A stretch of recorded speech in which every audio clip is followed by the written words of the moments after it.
ពីទីរកខ្មែរម្នាក់ដែលឪពុកម្ដាយនាំរត់គេចពីសង្គ្រាមទៅកាន់សហរដ្ឋអាមេរិកក្នុងឆ្នាំ1979លោកអ៊ុងចន្ទាបានធំឡើងក្លាយជាប៉ូលីសនៅទីក្រុង Philadelphia និងកំពុងប្រើភាសាវប្បធម៌និងបទពិសោធន៍ជាកូនខ្មែរភៀសខ្លួនដើម្បីធ្វើជាស្ពានភ្ជាប់រវាងប៉ូលីសនិងសហគមន៍អាស៊ីនៅអាមេរិក My parents escaped the war 79 they became refugeesលោកចន្ទាបានប្រាប់ទូរទស្សន៍ CBS ថាឪពុកម្ដាយរបស់លោកបានរត់គេចពីសង្គ្រាមក្នុងឆ្នាំ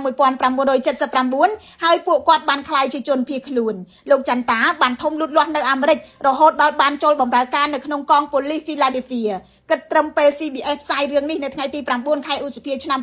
2023លោកបានបម្រើការជាប៉ូលីសអស់រយៈពេល16ឆ្នាំប៉ុន្តែព័ត៌មានរបស់លោកចន្ទាត្រូវបានចែករំលែកឡើងវិញដោយបណ្ដាញ American នៅថ្ងៃទី14ខែកក្កដាឆ្នាំ2026ជារៀងរាល់ថ្ងៃលោកតែងតែចុះទៅតាមផ្លូវលេខ7ដើម្បីសួរសុខទុក្ខអាជីវករអាស៊ីពិនិត្យមើលស្ថានភាពសន្តិសុខនិងស្ដាប់បញ្ហាដែលពួកគេកំពុងប្រឈមពេលជួបជនជាតិខ្មែរលោកចន្ទានិយាយជាមួយពួកគាត់ជាភាសាខ្មែរជំរាបសួរមីងជាពាក្យសួរសុខទុក្ខរបស់លោកចន្ទាទៅកាន់ស្ត្រីវ័យចាស់ជាងខ្លួនអ្នកស្រីសុកច័ន្ទសុធីម្ចាស់ហាងលក់ក្រណាត់ប៉ាក់សូរិយា Bridal បានប្រាប់ CBS ថាលោកចន្ទាតែងបារម្ភនឹងជួយពួកគាត់ He have yeah when he come he go to my store Ming okay លោកចន្ទានិយាយថាប្រជាជនមួយចំនួននៅក្នុងតំបន់មានអារម្មណ៍ខ្លាចនៅក្នុងការហៅទៅលេខសង្គ្រោះបន្ទាន់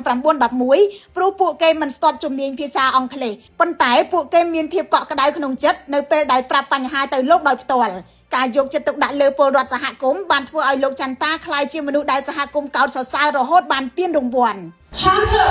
នៅឆ្នាំ2023លោកទទួលបានពានរង្វាន់សេវាសហគមន៍ឆ្នាំពីសមាគម Pan Asian Association of Greater Philadelphia តាមការជ្រើសតាំងបេក្ខភាពដោយសមាគមខ្មែរនៃតំបន់ Greater Philadelphia ប៉ុន្តែចំពោះលោកចន្ទាពានរង្វាន់មិនមែនជាផ្នែកសំខាន់បំផុតនៃការងាររបស់លោកនោះទេអ្វីដែលលោកចាត់ទុកថាមានតម្លៃជាងគេគឺការបានបម្រើពលរដ្ឋនិងទំនុកចិត្តដែលលោកទទួលបានពីសហគមន៍ដោយមិនអាចតាក់ទងលោកចន្ទាបាន News Today ឆ្នៃខ្លឹមសារពីទូរទស្សន៍ CBS ដើម្បីចែកជូនលោកអ្នកស្ដាប់នៅកម្ពុជាខ្ញុំរស់សុធាពី News Today NTTV